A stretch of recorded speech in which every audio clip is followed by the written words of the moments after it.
सांग माने माया और ममता सीरियल रे आपण मान आज देखा पाइबे फाइनाली आज आदर्श डिसाइड करे से बाहा हेबे। हाँ दर्शक बंधु, माया और ममता सीरियल रो फुल एपिसोड देखा जाउछंती, सेतिपाई वीडियो को अधार स्किप न करी प्रथम रु शेष पर्यंत देखंतु आपण माने सब किछि जानि पारिबे। चलंतु आज वीडियो को स्टार्ट करिबा।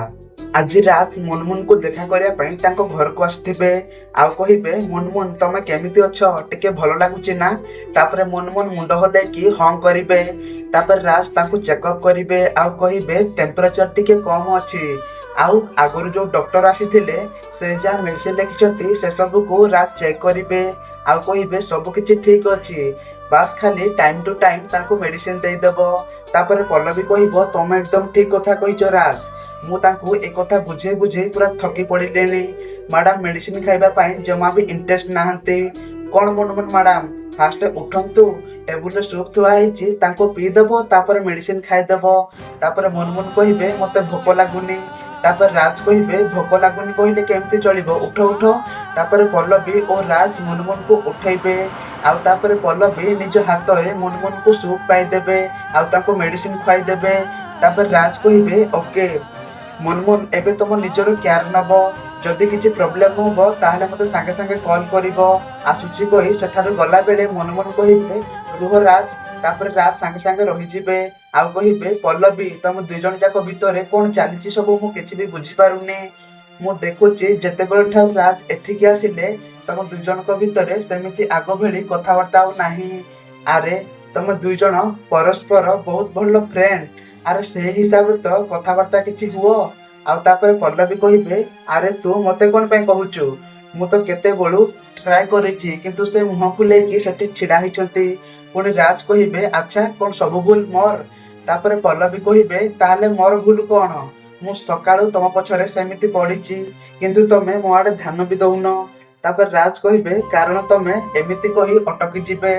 तापर पल्लवी कहिबे कोन तमे कहूतिलो कोन कुह। तापर राज कहिबे नाही किछि नाही। तापर मुनमुन कहिबो अरे बास बास मो देह खराब अछि सेति पई तो तिके तमे ध्यान दियो। देखो तम दुई जन जाक भितरे जहाँ भी किछि हेछि सब किछि क्लियर कर। तम दुई सांग भितरे एमिति फाट सृष्टि हेले जमा भी भलो लागिबनी।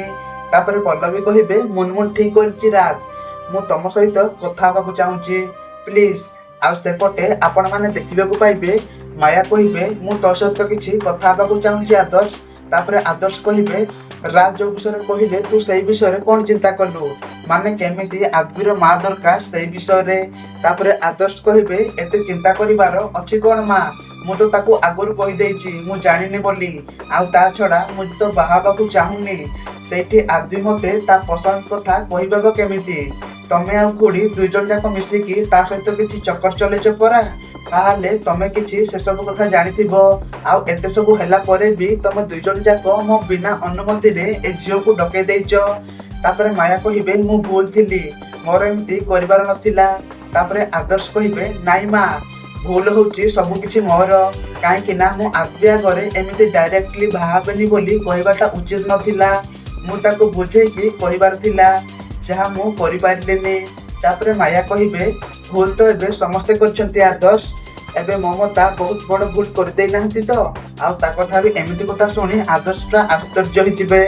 जणा नाही से आदमी मुंडरे कोन भर्ती करछंती के जानी, तार ब्रेन वाश से ही करथिबे। आदमी सहित तांकर सब बेले फुसुर फासुर चाले। ममता भी चाहती तू बाहा हो किंतु तू काहाकू बाहा हो से कथा तू बहुत भल भाବରେ जानिछु। आउ सही कथा ममता आदमी मुंडरे भरी देई नाहंती तो। आउ सेति पई आदमी दुई दुईटा झियो को एमती रिजेक्ट कला, नहले से काहेकि कोनता तार ए झियो माने पसंद नय बोली आउ ता हिसाब रे तू बाहा हो बोली। आउ कहिबे मते सत्य कह आदर्श आदमी कोन पल्लवी विषय किछि जानिछि।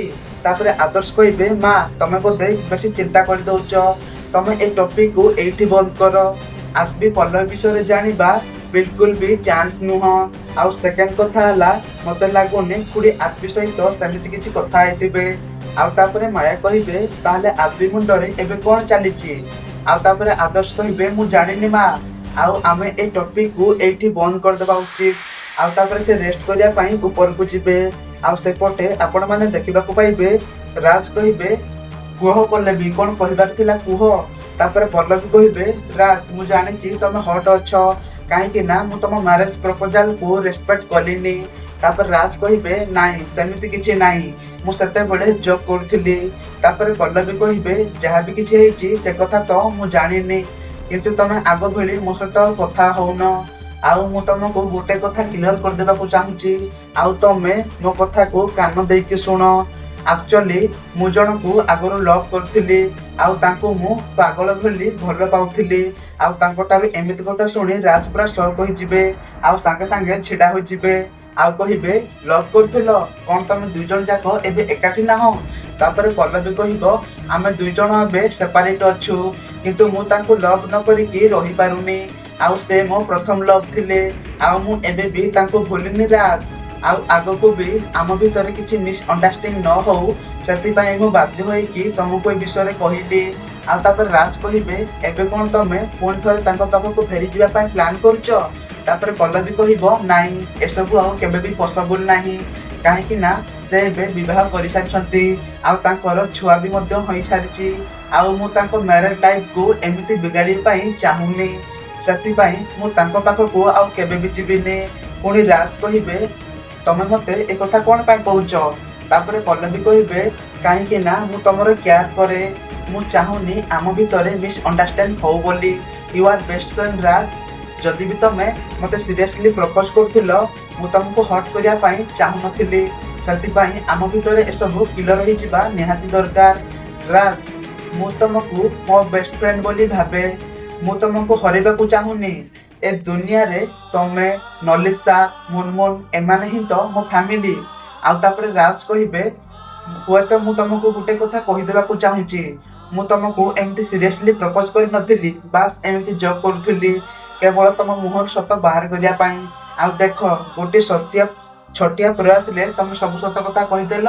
ଆଉ କହିବେ କିନ୍ତୁ ପଲ୍ଲବୀ ଆମ ଫ୍ରେଣ୍ଡସିପକୁ ଯେକୌଣସି ଲେବୁଲକୁ ନେବା ପାଇଁ ମୁଁ ମାଇଣ୍ଡ କରିବିନି ମୁଁ ତମକୁ ସେ ପର୍ଯ୍ୟନ୍ତ ୱେଟ୍ କରିଥିବି ଯେଉଁ ପର୍ଯ୍ୟନ୍ତ ସେ ଲୋକକୁ ତମେ ଭୁଲିକି ଗୋଟେ ନୂଆ ରିଲେସନସିପ୍ ପାଇଁ ରେଡି ହେଇନ।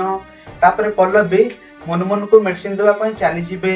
ତାପରେ ରାଜ କହିବେ ପଲ୍ଲବୀ କହୁଥିଲେ ତାଙ୍କ ବୟଫ୍ରେଣ୍ଡ ଏବେ ମ୍ୟାରେଡ୍ ଆଉ ତାଙ୍କ ଛୁଆ ବି ଅଛି ଆଉ ସେପଟେ ଆଗ ବି ପଲ୍ଲବୀର ନାଁ ନେଉଥିଲେ ପୁଣି ଏମାନଙ୍କ ଭିତରେ କିଛି କନେକ୍ସନ ଥାଇପାରେ। ଆଗ ପଲ୍ଲବୀଙ୍କ ନାଁ କଣ ପାଇଁ ନେଲେ ଆଉ ଯଦି ବି ଏ କଥା ମିଛ ତାହେଲେ ପଲ୍ଲବୀ ତମେ ବହୁତ ବଡ଼ ଭୁଲ କରୁଛ। ଆଉ ମୁଁ ଗୋଟେ କଥା ବୁଝିପାରୁନି ଯଦି ତମେ ମାନୁଛ ମୁଁ ତମ ବେଷ୍ଟ ଫ୍ରେଣ୍ଡ ତାହେଲେ ତମେ ମତେ ପ୍ରକୃତ ସତ କଥା କଣ ପାଇଁ କହୁନ। ତାପରେ ହଠାତ୍ ସେଟାକୁ ପଲ୍ଲବୀ ଆସିବେ ଆଉ କହିବେ ତମେ କଣ କହିଲ ତମେ ଏବେ ମୋ ନାଁ ନେଉଥିଲ ନା। ତାପରେ ରାଜ କହିବେ କାହିଁ ନାହିଁ ତ ତମ ନାଁ ଏମିତି କଥା ତାକୁ ବୁଲେଇ ଦେବେ ଆଉ କହିବେ ପଲ୍ଲବୀ ମୁଁ ଏବେ ଯାଉଛି କାହିଁକି ନା ଏବେ ହସ୍ପିଟାଲରେ ଡାଡ୍ ବି ନାହାନ୍ତି ଆଉ ଆକବିର ବି ଚେକଅପ୍ କରିବାର ଅଛି ତ ଏବେ ମୁଁ ଯାଉଛି। ତାପରେ ରାଜ ସେଠାରୁ ଚାଲିଯିବେ ଆଉ ସେପଟେ ଆଦର୍ଶ ଗୌରବକୁ କହିବେ ଭାଇ ଯଦି ମୁଁ ବାହା ହେଲେ ଆକବି ଖୁସି ହବ ତାହେଲେ ମୁଁ ବାହା ହେବାକୁ ଚାହୁଁଛି। ଏହା ଶୁଣି ଗୌରବ ପୁରା ଆଶ୍ଚର୍ଯ୍ୟ ହେଇଯିବେ ଆଉ ସେମାନେ କଥା ହୋଇ ହୋଇ ଆଗକୁ ଗଲା ବେଳେ ଡାଇଟିସିଆନ କେବିନ ଆଗରେ ପଲ୍ଲବୀଙ୍କ ନାଁ ଲେଖା ହେଇଥିବ ଆଉ ଏହା ଦେଖି ଗୌରବ ଓ ଆଦର୍ଶ ପୁରା ଆଶ୍ଚର୍ଯ୍ୟ ହେଇଯିବେ। ତ ଫ୍ରେଣ୍ଡସ୍ ଆପଣ ମାନଙ୍କୁ କଣ ଲାଗୁଛି ଏବେ କଣ ଆଦର୍ଶ ପଲ୍ଲବୀଙ୍କର ଫଟୋ ଦେଖିକି ରାଜକୁ ପଚାରିବେ କି କିଏ ସେ ଡାଇଟିସିଆନ କିଏ ବୋଲି। ଆପଣ ମାନଙ୍କୁ କଣ ଲାଗୁଛି ଆମକୁ କମେଣ୍ଟ କରି ନିଶ୍ଚୟ କୁହନ୍ତୁ। ତ ଫ୍ରେଣ୍ଡସ୍ ଆପଣ ମାନଙ୍କୁ ଆଜି ଏଇଭଳିଆ ଏକ ଦମଦାର ଆଉ ଇଣ୍ଟରେଷ୍ଟିଂ ଏପିସୋଡ ଦେଖିବାକୁ ମିଳିବ।